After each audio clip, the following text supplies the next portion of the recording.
Bismillahirrahmanirrahim. Allahumma salli ala ali Muhammad sallallahu ta'ala alayhi wa sallam. Assalamu alaikum. Welcome to Straightforward with Talha Jatoy.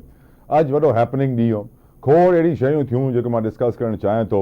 असांजे parliamentarians बि हिकिड़ो ख़त लिखियो आहे, अमरीकी पार्लियामेंटेरियंस वांगुरु। अमरीकी पार्लियामेंटेरियंस लिखियो पंहिंजे सदर जो बाइडन खे कि इमरान ख़ान खे आज़ादु करायो। असांजे अरकान पार्लियामेंट लिखियो आहे वज़ीर आज़म शहबाज शरीफ़ साहब खे कि हे जेके अमरीका चाहे थो कि पाकिस्तान जे अंदरूनी मामलात में मुदाख़लत कनि, इहो न करे सघंदा। पर यकीनन असांखे यादि रखणु घुरिजे, हिन महिल नून लीग जी हुकूमत आहे। नून लीग जा लीडर बि जॾहिं जेल में हुआ, नवाज़ शरीफ़ त सऊदी अरब अची करे मुदाख़लत कई ऐं हुननि खे ॿाहिरि आज़ादी ॾे वराई, वठी विया पाण सां गॾु। त हिन महिल जेको आहे पीटीआई वारनि जो एहतजाज इहो आहे कि असांखे न मिलण थो ॾिनो वञे पंहिंजी लीडरशिप सां।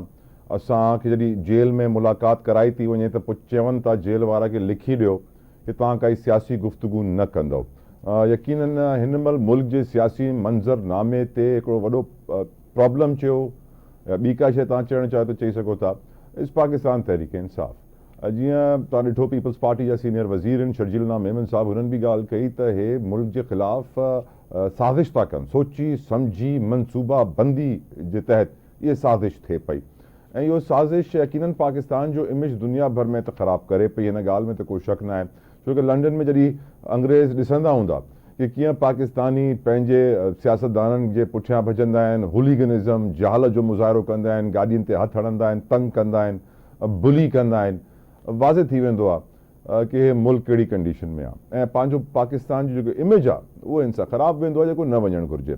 अॼु यकीन असांखे इहो बि ख़बर आहे कि पीटीआई वारनि जा जेके वज़ीर आला आहिनि गंडापुर साहब, उन्हनि धमकी बि ॾिनी आहे कि हाणे जंग शुरू थियण वारी आहे, फ़ैसिला कुन मोड़ में वेंदी, असां पंहिंजे जनाज़ा खणण लाइ तयारु आहियूं ऐं असां न पुठियां मोटंदासीं, असां हक़ीक़ी आज़ादी लाइ वञूं पिया। एट द सेम टाइम असांखे इहो बि ख़बर आहे कि अदालतनि में गंडापुर साहब जी दरख़्वास्त लॻल हूंदी आहे कि मुलाक़ात करायो इमरान ख़ान सां, असांजी मुलाक़ात न पई थिए।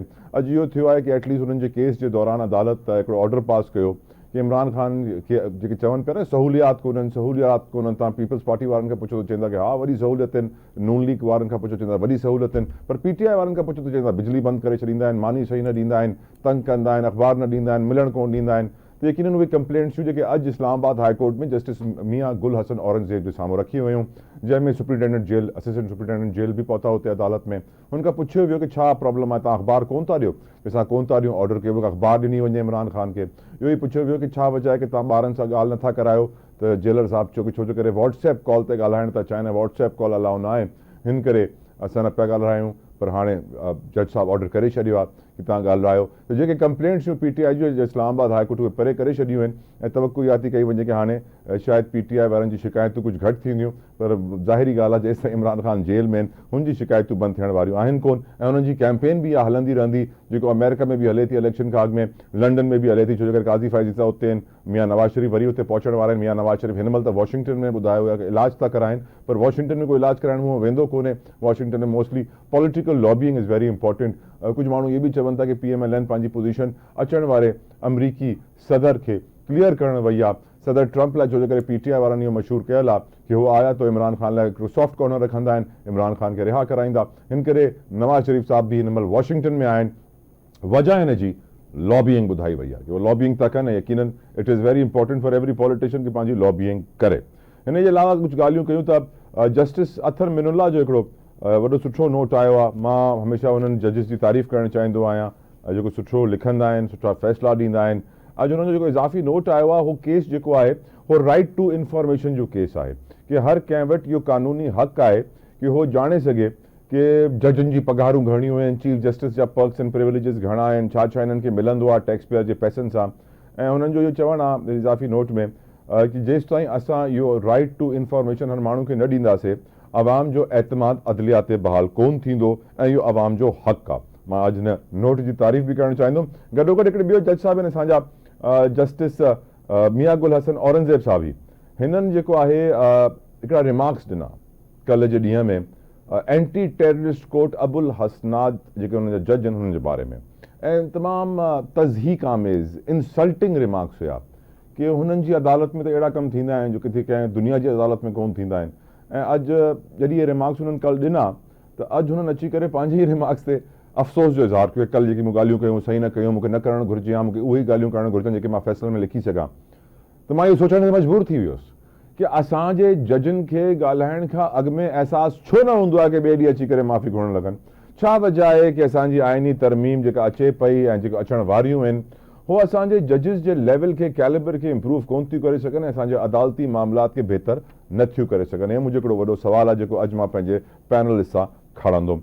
ऐं ॿी शइ जेका अॼु ख़बर पई, जीअं तव्हांखे मां ॿुधायो बि कि शर्जील मेमन साहिब जेका अॼु प्रेस कॉन्फ्रेंस कई हुननि ॿुधायो कि हुननि खे कीअं टारगेट कयो वियो।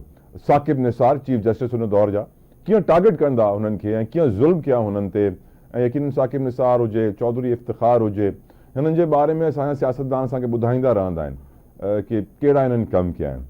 एट द सेम टाइम इहे ई रिटायर्ड चीफ जस्टिस जॾहिं लंडन वेंदा आहिनि त टैक्स पेयर जे पैसे सां जेका लंडन में हाई कमीशन वटि गाॾी ऐं ड्राइवर आहे उहे सहूलियतूं हुननि चीफ जस्टिस खे मिलंदियूं आहिनि। त मुंहिंजो सुवालु वॾो सिंपल आहे, अगरि कंहिं चीफ जस्टिस जो किरदारु ख़राबु रहियो आहे, कंहिं चीफ जस्टिस अहिड़ा कम कया आहिनि जेके हुनखे न करणु घुरिजे हा, त को आइनी तरमीम वठी अचो कि एटलीस्ट हुननि खे इहे सहूलियतूं त न मिलनि, हुननि खे टैक्स पेयर जे पैसे सां मज़ा त न वठणु ॾियो, हुननि खे इहो ज़ुल्म त न करणु ॾियो, का सज़ा त हुननि खे ॾियो। इहो मां अॼु सुवालु खणंदुमि ऐं मां एक्सपेक्ट थो कयां कि अचण वारी कानून साज़ी में जजनि जी अकाउंटेबिलिटी ते ज़ोर ॾिनो वेंदो। ऐं यकीनन अॼु हिकिड़ी ॿी ख़बर इहा बि कि PIA जी निजकारी ख़बर आहे PIA प्राइवेटाइज़ पे त खपाइनि पिया PIA खे पाकिस्तान इंटरनेशनल एयरलाइंस खे तवक़ो इहा पई कई वञे त 85 बिलियन ताईं जी का बिड ईंदी। हक़ीक़त इहा थी कि हिकिड़ी बिड आई जेको रुगो 10 अरब जी। इमेजिन एतिरी घटि बिड आई जंहिं ते हर को परेशान बि हुया, ख़ुशि बि हुआ, घटि में घटि हिकिड़ी बिड त आई आहे 10 अरब जी, पर एतिरी बिड न थी जेतिरी तवक़ो कई पई वञे। वजह आहिनि जी ऑफकोर्स हुननि जा एसेट्स आहिनि जेको ॿी कंपनी खे ट्रांसफर थी विया आहिनि। त रोज़ेवॉल्ट होटल जेको न्यूयॉर्क में PIA वटि आहे उहो ई 10 अरब खां मथे में खपिजी वञे। ख़ैर इन ख़बर खे बि असां डिस्कस कंदासीं।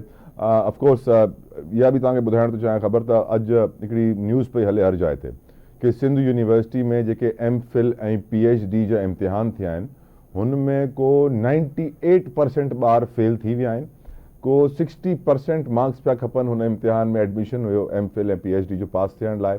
ऐं 819 स्टूडेंट्स पार्टिसिपेट कयो हिन इम्तिहान में, जंहिंमां 809 फेल थी विया, रुगो 10 पास थिया। मां हमेशह ई तनक़ीद कंदो आहियां पाकिस्तान जे तालीमी निज़ाम ते ऐं मां सम्झां थो कि तालीमी निज़ाम में बहितरी अचणु घुरिजे, बट हिन ख़बर में ॿुधायो वियो आहे कि का सदाकत कोन्हे, एग्ज़ैजरेशन आहे। डिस्कशन कंदासीं। असां सां गॾु मौजूदु आहिनि डॉक्टर मोहम्मद सिद्दीक़ कलहड़ो साहब, वाइस चांसलर आहिनि सिंध यूनिवर्सिटी जा। कलहड़ो साहब, thank you so very much sir, तव्हांजे टाइम लाइ वॾी महिरबानी। पहिरियों सवाल, हिन ख़बर में केतिरी सदाकत आहे? इज़ इट ट्रू कि सर 98% ॿार फेल थी विया 819 मां? इहा सॼी टोटली ग़लति ॻाल्हि आहे। ओके, हिन में टेस्ट में फेल ऐं पास मार्कूं त रखियल ई न आहिनि। ही त जस्ट हिकिड़ो स्केल आहे जेका टेस्ट मयारी जेको स्टैंडर्ड आहे इंटरमीडिएट लेवल जो, उन ते टेस्ट ठही, उन ते ॿार वेठा। हाणे इन टेस्ट जे बुनियाद ते सिर्फ़ एडमिशन यूनिवर्सिटी ऑफ सिंध न कंदी आहे। एक्यूमुलेटिव हिकिड़े क़िस्म जो जेको आहे उहो मैट्रिक इंटर ऐं टेस्ट वारो गॾाए उन ते CPN ठहंदी ऐं उन बुनियाद ते उन्हनि खे मेरिट जेतिरी जंहिं ॿार जी बीहंदी सब्जेक्ट वाइज़ या डिसिप्लिन वाइज़ उनखे जेका आहे एडमिशन या सीट अलाट थींदी। त इहा हिकिड़ी जेको केरु चयो त हेतिरा ॿार फेल कया, इंतिहा बिल्कुलु ग़लति ॻाल्हि आहे। ऐं 98% चइबो त छा सॼी सिंध में ईअं हिन जी तइलीम जी का एतिरो जेका कमज़ोर थी वई आहे, छा ईअं कोन्हे? छो तव्हां छा था सम्झो कंहिं तव्हांजे ख़िलाफ़ इहा कूड़ी ख़बर हलाई आहे? छो हलाई आहे? छा टारगेट आहिनि? सिंध खे बदनाम था करणु चाहिनि, सिंध जे तालीमी निज़ाम खे बदनाम था करणु चाहिनि, सिंध जे टीचर्स खे बदनाम था करणु चाहिनि? व्हाट इज़ द टारगेट कलहड़ो साहब? हाणे उन्हनि जो टारगेट हाणे कहिड़ो हुजनि, पर जेको माण्हुनि जो एतमाद आहे सिंध यूनिवर्सिटीअ ते, त सिंध यूनिवर्सिटीअ में गुज़िरियल साल जेकॾहिं 20,000 ॿारनि अप्लाई कयो हो अंडर ग्रेजुएट जे लाइ ऐं जेको एसोसिएट डिग्री प्रोग्राम जे लाइ 1500, हिन साल 22,000 ॿारनि अप्लाई कयो आहे अंडर ग्रेजुएट जे लाइ इंटरमीडिएट लेवल ते ऐं 3,000 एसोसिएट डिग्री प्रोग्राम ते। यूनिवर्सिटी ऑफ सिंध में 400 खां मथे PhD होल्डर प्रोफेसर्स आहिनि ऐं सहूलियतुनि जे हिसाब सां यूनिवर्सिटी ऑफ सिंध जेका अफोर्डेबल फीअ ते इंतिहाई यानी सब्सिडाइज़ फीअ ते तइलीम मुहैया थी करे हेॾा हाईली क्वालिफाइड जे थ्रू माण्हुनि जो एतमाद आहे जंहिंजे करे हेतिरा माण्हू अप्लाए था कनि। हाणे जेकॾहिं केरु उन खे एक्सप्लाइट करे थो त उहा उनजी नियत आहे, पर यूनिवर्सिटी ऑफ सिंध सर्विस जे लाइ आहे ऐं पब्लिक वॾी जेतिरी यूनिवर्सिटी आहे उनजी ओतिरी ज़िमेदारी आहे, उन लेवल सां पंहिंजी ज़िमेदारी यूनिवर्सिटी पूरी पई करे। ठीकु, यकीनन तव्हांजे हिन जवाब सां मूंखे अंदाज़ो थिए थो कि यूनिवर्सिटी जे इमेज खे टारगेट कयो वियो आहे, जेको ग़लति आहे। कलोड़ो साहब, हिन ख़बर में इहो बि लिखियो वियो आहे कि हाणे यूनिवर्सिटी MPhil ऐं PhD जा प्रोग्राम्स ऑफर न कंदी छो जे करे एतिरा ॿार फेल थी विया आहिनि। इहो बि कूड़ आहे सर? इहा कूड़ जेकॾहिं न त ना सम्झी आहे, जंहिंखे त आला तालीम जी ख़बर ई कोन्हे। ओके, हायर एजुकेशन कमीशन ऐं हिकिड़ी पॉलिसी रखी आहे त हर PhD होल्डर जेको या प्रोफेसर जेको यूनिवर्सिटीअ जो आहे उहो 12 खां मथे MPhil ऐं PhD स्टूडेंट सुपरवाइज़ नथो करे सघे। हाणे जेको हिन में एडमिट जेको या एनरोल जेको MPhil जो स्टूडेंट थींदो, इहो कोर्स वर्क खां पोइ इनखे सुपरवाइज़र प्रोजेक्ट जे लाइ ॾियणो आहे। त जीअं त यूनिवर्सिटी ऑफ सिंध में केतिरनि ई डिपार्टमेंटनि में जेके डिपार्टमेंट जिन में PhD थिए थी उन्हनि में या MPhil थिए थी, उन्हनि में सुपरवाइज़रनि वटि इहो तइदाद जेको स्टूडेंट्स जो हद खां वधीक हो, जंहिंजे करे कुझु डिपार्टमेंटनि में हिकु सेमेस्टर जे लाइ उहो हाल्ट कयो आहे यूनिवर्सिटी। त जीअं हायर एजुकेशन कमीशन जी एलिजिबिलिटी क्राइटेरिया जेका आहे त कंहिं बि सुपरवाइज़र ते वधीक लोड न हुजे, कोई त हू ॼाणी वाणी वधीक लोड खणे, जंहिंजे करे उहो थियो। पर जेके as per HEC criteria students pass कयो ऐं जिन डिपार्टमेंटनि में गुंजाइश उन्हनि में एडमिशन आहे सो कंप्लीट थी चुकी आहे ऐं उन्हनि में उन्हनि जा हाणे क्लासिस शुरू थींदा। पर कुझु डिपार्टमेंट अहिड़ा वटि ऑलरेडी तइदाद MPhil ऐं PhD जो वधीक आहे। जेकॾहिं प्रोपोर्शनेट कजे हिन सां अवेलेबल जेके PhD होल्डर फैकल्टी मेंबर्स आहिनि त उन हिसाब सां। पर इहो बि ॿुधाइणु ज़रूरी आहे त लॻभॻि 2500 MPhil ऐं PhD में हिन वक़्तु यूनिवर्सिटी ऑफ सिंध वटि जेके स्कॉलर आहिनि से रजिस्टर्ड आहिनि। पंहिंजे स्टेज जे हिसाब सां कंहिंजा कोर्स वर्क पूरा थिया आहिनि त किन जा प्रोजेक्ट हलनि पिया, किन जा सेमिनार, किन जो इवेल्यूएशन जे प्रोसेस में आहे। त अहिड़ी का बि ॻाल्हि कोन्हे त को बंदि जे यूनिवर्सिटी को कंहिं वक़्त जे लाइ इस्टेब्लिश थींदी आहे, छा त सिर्फ़ु हेतिरे पीरियड जे लाइ आहे, हमेशह जे लाइ आहे, हमेशह प्रोग्रेस कंदी रहंदी। जंहिं ये मिस इंफॉर्मेशन या डिसइंफॉर्मेशन सिंध यूनिवर्सिटी जे बाबति फैलाई आहे, को लीगल एक्शन खणंदव सर? अदा ॾिसो न, ॻाल्हि आहे त एक्शन इहो त हीअ जेका पब्लिक जो जेको एतमाद आहे इहो ई उन्हनि जे लाइ जवाबु आहे त पब्लिक जेको पंहिंजे ॿारनि खे प्रिफर्ड करे सिंध यूनिवर्सिटी ॾांहुं हेतिरे तइदाद में, जंहिंमें नेचुरल साइंस हुजे, इंजीनियरिंग ऐं टेक्नोलॉजी हुजे, फार्मेसी हुजे, सोशल साइंस हुजे, कॉमर्स ऐं बिज़नेस एडमिनिस्ट्रेशन जूं फैकल्टीज़ आहिनि, इन्हनि में लॉ फैकल्टी आहे, इन में माण्हू एतमाद करे मोकिलींदा। चइबो त हुननि खे जेको ॿारनि खे सुठी तइलीम मिले थी, हुननि जा जेके अॻु में जेके पढ़ी विया आहिनि उन्हनि खे सुठी तइलीम मिली आहे।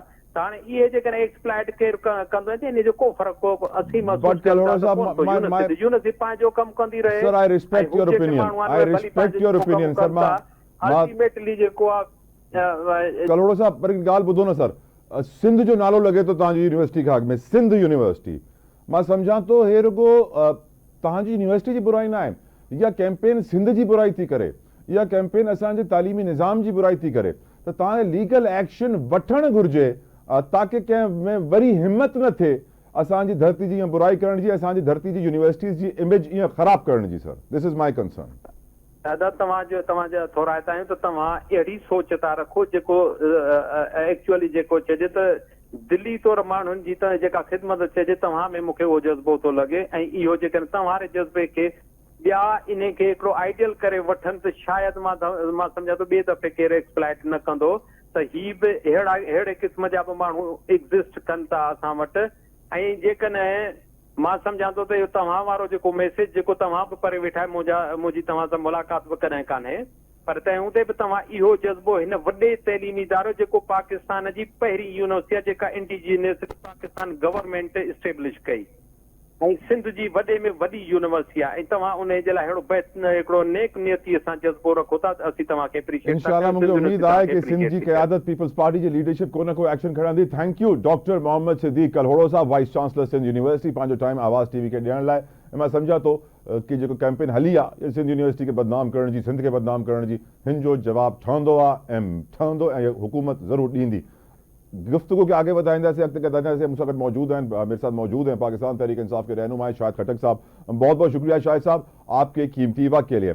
शाहिद साहब, आज हम जानते हैं कि अमेरिका में 60 के करीब उनके जो सियासतदान मेंबर पार्लियामेंट थे, हाउस ऑफ रिप्रेजेंटेटिव के मेंबर्स थे, उन्होंने खत लिखा था अमेरिकी सदर को, जो बाइडन को, कि इमरान खान के साथ जुल्म हो रहा है, उनको निकालें इस जुल्म से, बचाएं उनको इस जुल्म से।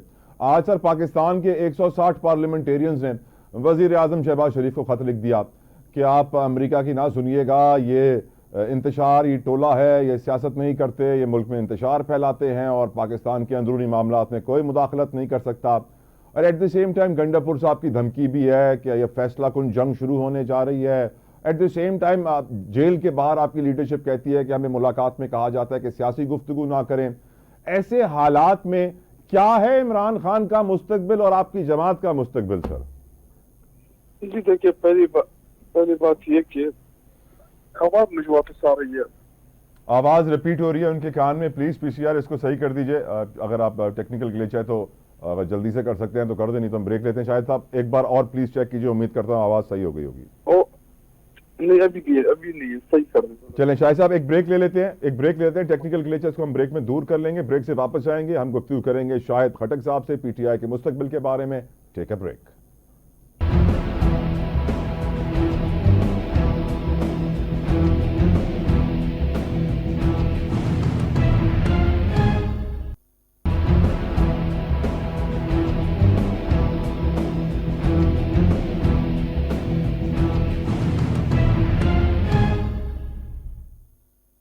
क्या है पाकिस्तान तहरीक इंसाफ का मुस्तकबिल? क्या इमरान खान कभी जेल से बाहर आएंगे? जो दूसरी जमातें पीटीआई को दहशत गर्द और इंतशारी टोला कहते हैं, यहूदी एजेंट कहते हैं, क्या है इसके ऊपर पीटीआई का मौक़िफ़? गुफ्तगू हम कर रहे हैं। शाहिद खटक साहब हमारे साथ मौजूद है। शाहिद साहब एक बार फिर आपका शुक्रिया।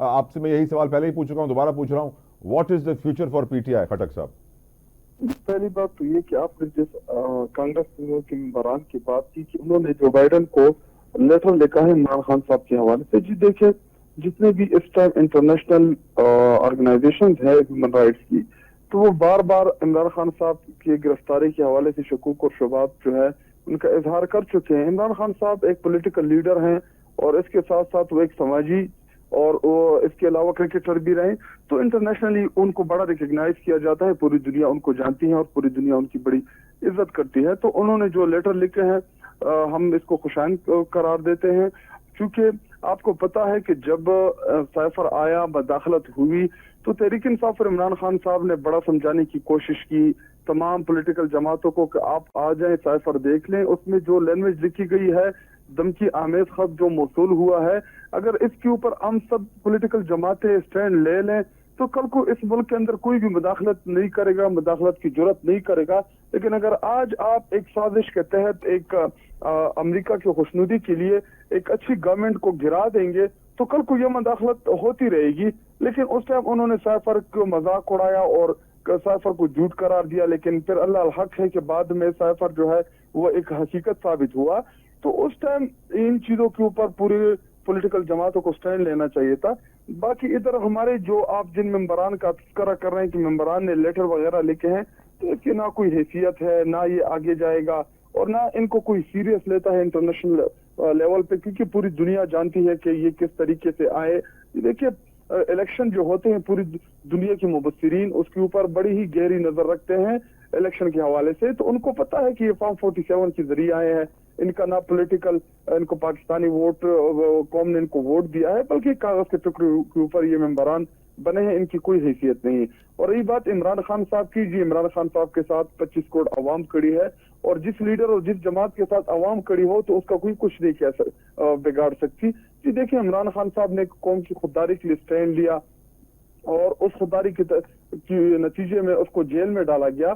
तो इंशाल्लाह वो दिन दूर नहीं कि इमरान खान साहब जो है वो जेल से बाहर होंगे। इमरान खान के जितने भी केसेस थे, उन तमाम केसेस में इमरान खान साहब जो हैं वो बरी हो चुके हैं, जितने भी इन्होंने फेक केसेस बनाए थे, और इन्होंने अब ये मजीद भी बनाएंगे।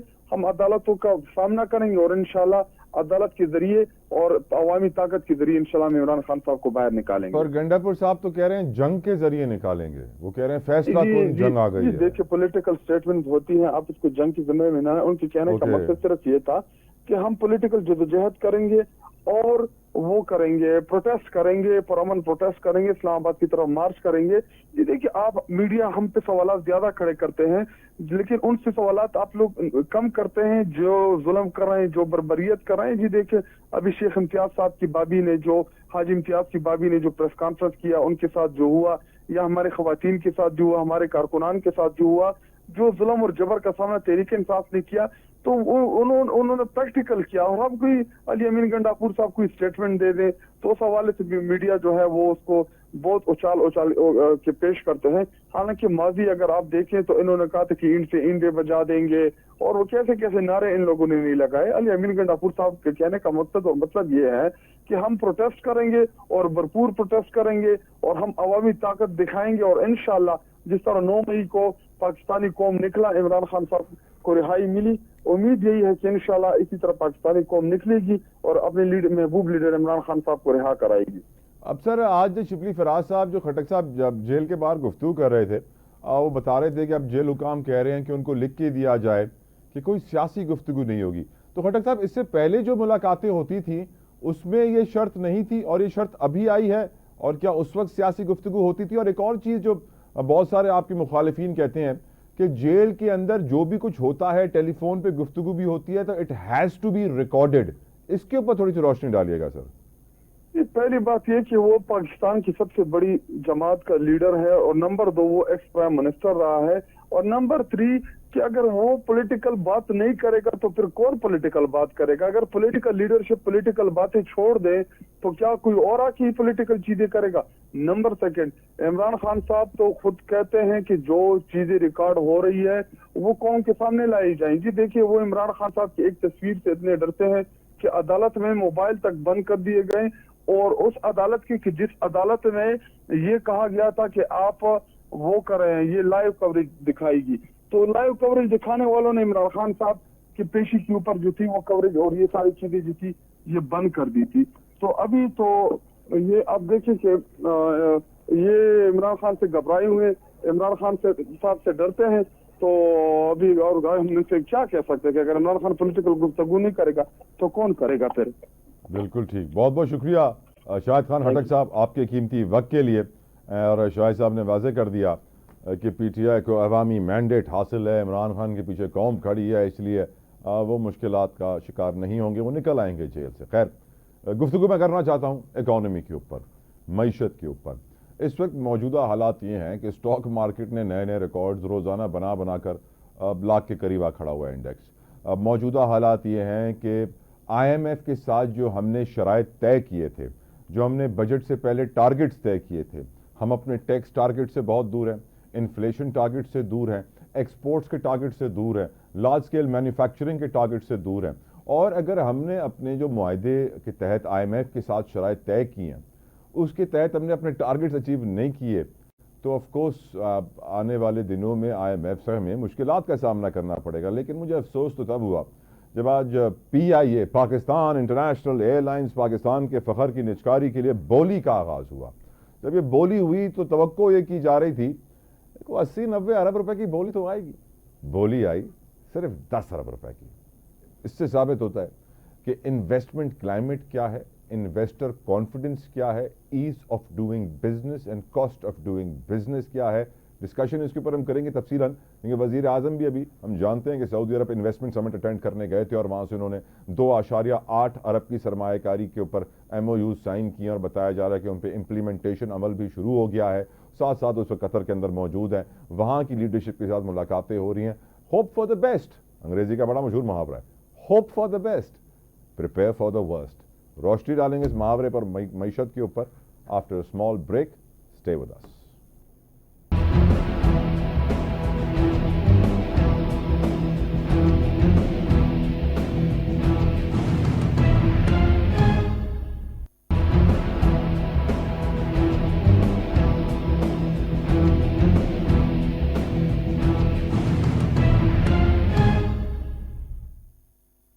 Welcome back viewers. तव्हांखे ॿुधायां मईशत के असां डिस्कस था करणु चाहियूं। मईशत जी ख़बर इहा आहे कि ॿुधायो थो वञे कि अचण वारे ॾींहंनि में पेट्रोल सस्तो थियण वारो आहे। इहो ऐलान थी सघे थो हाणे मुंहिंजे प्रोग्राम खां पोइ बि हुकूमत करे छॾे। ऐं यकीनन पेट्रोल हिकिड़ी अहिड़ी शइ आहे जेको हर माण्हू लाइ परेशानी जो बाइस हूंदी आहे कि यार पेट्रोल जो ख़र्चो कीअं घटि थिए, पेट्रोल सस्तो कीअं थिए। हिन महिल पेट्रोल 250 रुपया लीटर आहे।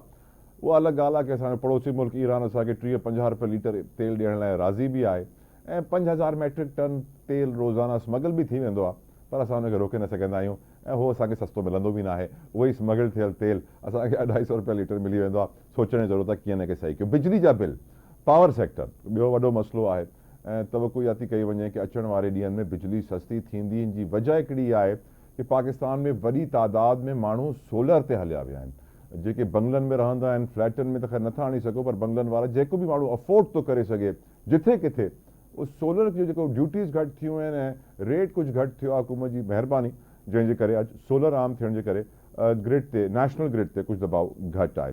हिन जे अलावा जेको स्टेट बैंक जो डिस्काउंट रेट आहे, ॿुधायो थो वञे कि अचण वारे महीने में जेको सुभाणे शुरू थींदो नवंबर में, इहो डिस्काउंट रेट बि घटि थींदो। डिस्काउंट रेट घटि थियण सां छा थींदो आहे कि ओवरऑल मईशत में सस्ता कर्ज़ा अची वेंदा आहिनि ऐं जेके बिज़नेस हूंदा आहिनि उहे टेक्सटाइल जा हुजनि, एक्सपोर्ट्स जा हुजनि, जो असांखे एक्सपोर्ट्स वधाइणियूं, एक्सपोर्ट्स घटाइणियूं आहिनि ऐं इम्पोर्ट्स घटाइणियूं आहिनि, एक्सपोर्ट्स वधाइणियूं आहिनि। जेके हिन महिल IMF की बि असां ज़बान ॾिनल आहे कि असां पंहिंजी इम्पोर्ट्स खे कंट्रोल करे एक्सपोर्ट्स वधाए करे पंहिंजो बैलेंस ऑफ पेमेंट जी जेका सिचुएशन आहे वो बेहतर कंदासीं। खैर इकॉनमी को मैं डिस्कस करना चाहता हूँ। मेरे साथ मौजूद हैं साबिक़ वफाकी वज़ीर ख़जाना है, किसी तारुफ के मोहताज नहीं है, सलमान शाह साहब।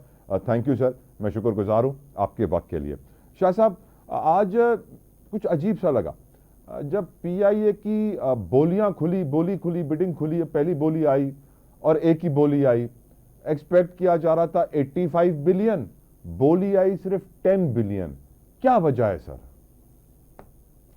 देखिए, आई थिंक कि पूरा जो प्रोसेस था जिसमें आपने हायर किए जो अपने कंसल्टेंट्स, वो उन्होंने ये सारी तैयारी करनी होती है, उन्होंने रोड शोज करने होते हैं, उन्होंने एक किस्म की मार्केट को डेवलप करना होता है और उसके बाद जब वो सर्टन हो जाते हैं कि इंटरेस्ट है, लोकली भी है, बाहर से भी है, तो फिर ये काम आगे चल सकता है।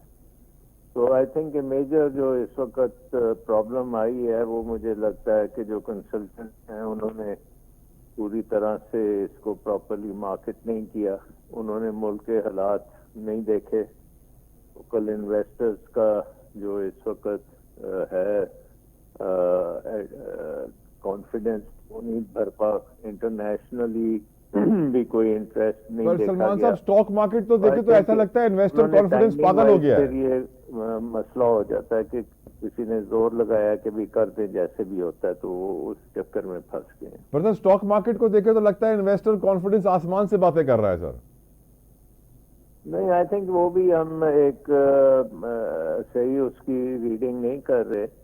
आपको पता है कि पिछले 2 साल में जो पाकिस्तान में जितनी डिवैल्यूएशन हुई है, जितनी इन्फ्लेशन हुई है, तो स्टॉक मार्केट तो सिर्फ डिवैल्यूएशन को कैचअप कर रही है ना। नॉर्मली आपको पता है कि मोस्ट ऑफ जितनी भी हमारी कंपनीज हैं जो स्टॉक मार्केट पे लिस्टेड हैं, वो जरा कदरे बड़ी कंपनीज हैं, उनके एसेट्स जो हैं वो ज़्यादातर इंपोर्टेड होते हैं, डॉलर्स में होते हैं, उनकी कैपिटल परसेंट वगैरह। तो जब डिवैल्यूएशन होती है तो उसके बाद उनकी प्राइस रुपीज में बढ़नी चाहिए, कम नहीं होनी चाहिए। तो पिछले 2 साल से वो प्राइस बढ़ी नहीं थी बिकॉज हमारा जो कॉन्फिडेंस बहुत लो था। तो अब इतना लो है कि अब वो आहिस्ता आहिस्ता डिवैल्यूएशन को कैप्चर कर रहा है। लेकिन अगर कॉन्फिडेंस बहाल हो जाए और हम इन्वेस्टर को ये समझ आ जाए कि पाकिस्तान की इकॉनमी जो है वो 1-2% ग्रो नहीं करेगी, वो 10% ग्रो करेगी, तो यही इंडेक्स जो है वो 90,000 के बजाय 2 लाख पे भी जा सकता है। तो आई थिंक स्टॉक मार्केट को इस वक्त आप as a barometer of confidence ना देखें, वो इस वक्त सिर्फ कैच अप कर रहा है पास्ट जो डिवैल्यूएशन हैं उनको वो मेक शाह साहब, IMF की कुछ शराइत थी जिसमें जाहिर बात है हमें आखिरी कर्जा मिला है अभी। इसकी एक शर्त ये भी थी सर کہ ڈالر کو فری فلوٹ کرنے دیا جائے, فری مارکیٹ پرووائڈ کی جائے ڈالر کو, بٹ آپ کو لگتا ہے کہ موجودہ ڈالر کو فری مارکیٹ پرووائڈ کی گئی ہے اور ڈالر اپنی نیچرل پرفارمنس کے ذریعے یہیں کھڑا ہوا ہے سر؟ نہیں, ہماری جو ہے امپورٹس کے اوپر بہت ہم نے ریسٹرکشنز لگائی ہوئی ہیں, جن کو آپ نان ٹیرف بیریئرز کہتے ہیں, اور ٹیرف بیریئر بھی ہیں, لیکن نان ٹیرف بیریئرز آپ نے خاصے کھڑے کیے ہوئے ہیں, اور جس کی وجہ سے امپورٹس جو ہیں کمپریسڈ ہیں. Even at this level of economic growth وہ ریپریسڈ ہیں. دوسری چیز یہ ہے کہ آپ کے آئل پرائسز جو ہیں اس وقت کچھ گری ہوئی ہیں, اور اس کی وجہ سے بھی ایک امپیکٹ ہے پاکستان میں آن دی ریکوائرمنٹس جو ہمیں امپورٹس کے, اور وہ کمی اس میں آ رہی ہے. تو آئی تھنک کہ یہ چیزیں جو ہیں یہ ڈپیکٹ کرتی ہیں کہ آئی ایم ایف پروگرام آ گیا, اس سے آپ کو ایک کمٹمنٹس آپ نے کر لی ہیں, آپ نے بے شمار ٹیکسز وغیرہ لگائے ہیں کیونکہ آپ اپنے ایکسپینڈیچرز کم نہیں کرنا چاہتے. اور دوسری چیز جو نظر آ رہی ہے وہ یہ ہے کہ ہم یہ اسی طرح لو گروتھ سائیکل میں چلتے رہیں گے جب تک ہم پراپر ریفارمز نہیں کریں گے. اور پراپر ریفارمز کا مطلب ہے کہ جب تک ہم ڈی ریگولیٹ نہیں کریں گے, جب تک ہم اپنے نوکری شاہی کو نیچے ان کا ہولڈ جو ہے اکانومی پہ, تقریباً 80% اکانومی جو ہے وہ کنٹرول ہوتی ہے بیوروکریسی کے ذریعے, تو وہ جب تک وہ ان کا سکنجا جو ہے اکانومی پہ اس کو ڈھیلا نہیں کیا جائے گا تو یہ کام آگے نہیں چلے گا. اسی طرح لو گروتھ آربٹ میں ہم چلتے رہیں گے, اور اس کی اگر گروتھ نہیں ہوگی تو پرائیویٹائزیشن بڑی مشکل چیز ہے, کیونکہ جو بھی انویسٹر آئے گا وہ تو دیکھنا چاہتا ہے کہ اکنامک بہتری آئے آگے چل کے, اکنامک گروتھ ہو, پیسنجر کی جو ایکٹیویٹیز ہیں وہ زیادہ ہوں, ٹکٹس زیادہ بکیں, پھر ہماری وہ پرائیویٹائزیشن ہو سکتی ہے نا. ٹھیک سر, لیکن ابھی یہ چیزیں جو ہیں بہت انسرٹن ہیں. I completely agree with you. Shah صاحب, ایک طرف ہم دیکھتے ہیں کہ پاکستان کا سب سے بڑا دوست, سب سے بڑا انویسٹر چائنا, اس کا سفیر اسلام آباد میں تقریب میں کہتا ہے کہ جب تک سی پیک کے اندر جو چائنیز انویسٹرز ہیں ان کی سیکیورٹی صحیح نہیں ہوگی تب تک یہ پروجیکٹ آگے نہیں بڑھے گا, جس کے پر ہمارے دفتر خارجہ نے کچھ برہمی کا اظہار کیا کہ ان کو ایسی بات نہیں کرنی چاہیے تھی. ایٹ دا سیم ٹائم ہم دیکھتے ہیں کہ وزیر اعظم پاکستان میاں شہباز شریف ابھی سعودی عرب میں ایک انویسٹمنٹ سمٹ اٹینڈ کر کے آئے ہیں, اس وقت قطر کے اندر موجود ہے, وہاں کے امیر سے ملاقاتیں کر رہے ہیں, انویسٹمنٹس اٹریکٹ کرنا چاہ رہے ہیں. کچھ آپ کو لگتا ہے کہ جب تک کون سا بھی کام کرنا پڑے گا کہ ہم ان انٹرنیشنل انویسٹرز کو کمفرٹ پرووائڈ کر سکیں, اور جو آئے ہوئے ہیں ان کو صحیح طرح سیکیورٹی دے سکیں, اور جو وزیر اعظم کی اور کرنٹ رولنگ پارٹی کی محنتیں ہیں, ڈو یو تھنک وہ صحیح ہیں سر, صحیح ڈائریکشن میں ہیں, ریزلٹس اچیو کریں گے؟ دیکھیں, ایک تو یہ ہے کہ سیکیورٹی بہت امپورٹنٹ ایشو ہے سارے انویسٹرز کے لیے, فورن انویسٹر کیا لوکل انویسٹر کے لیے بھی سیکیورٹی بہت امپورٹنٹ ہے. رول آف لا بہت امپورٹنٹ ہے, کیونکہ آپ کے جو بھی انویسٹر ہوتا ہے وہ لمبی مدت کی اس کی پلاننگ ہوتی ہے, اور اس میں آپ کا جو قانون ہے وہ بہت بڑا رول پلے کرتا ہے, آپ کی جوڈیشری بہت بڑی رول پلے کرتی ہے. لیکن ہمارا تو اب یہ ہو گیا کہ اوور نائٹ ہم سب کچھ چینج کر سکتے. تو آئی تھنک کہ اس لحاظ سے تو ہمارا جو کانفیڈینس لیول اکانومی جو ہے وہ بالکل نہیں ہوتا apart from security issues as well. But I think کہ چائنیز امبیسڈر کے اسٹیٹمنٹ کو ہمیں بالکل ان کو کال نہیں کرنا چاہیے تھا اس کے اوپر. ان کی ایک بڑی جائز قسم کی ڈیمانڈ ہے, اور وہ کو لگتا ہے کہ جس قسم کی سیکیورٹی ملنی چاہیے وہ نہیں ہم نے ان کو دی, یا امپورٹنس نہیں دی. تو I think having said that ہمارے foreign office should not have commented on the ambassador statement, کیونکہ چائنا کے ساتھ ہماری ایسی ریلیشن شپ ہے کہ یہ چیزیں پبلکلی آپ نہیں کرتے. آپ نے اگر کرنا ہی تھا تو اس کو چائنیز کے لیے فیس سیونگ بڑی امپورٹنٹ چیز ہوتی ہے, اور ہم پرسسٹنٹلی اب چائنا کو ایک قسم کا نیچا دکھا رہے ہیں. پہلے بھی ہم نے ایک دفعہ سیکورٹی ڈائلاگ میں ان کو دکھایا کہ وہ ہمارا ریلیشن شپ امریکہ سے زیادہ اچھا چائنا سے ایٹسٹرا ایٹسٹرا.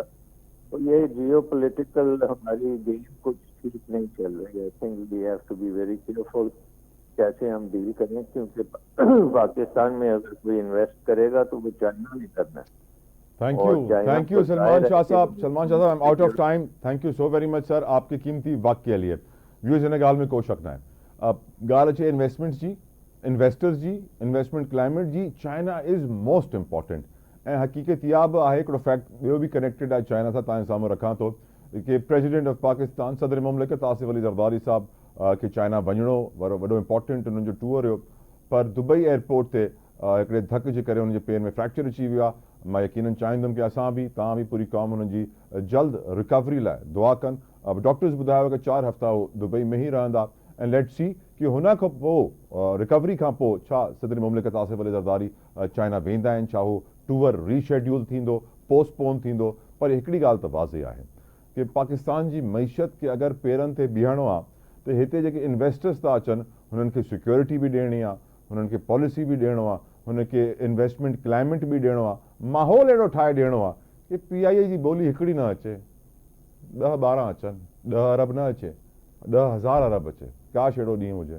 पंहिंजो ख़्यालु रखिजो, दुआ कजो मुंहिंजे लाइ बि, मां तव्हांजे लाइ. मंडे जो तव्हां सां मुलाक़ात थींदी. अंटिल देन, अल्लाह हाफ़िज़.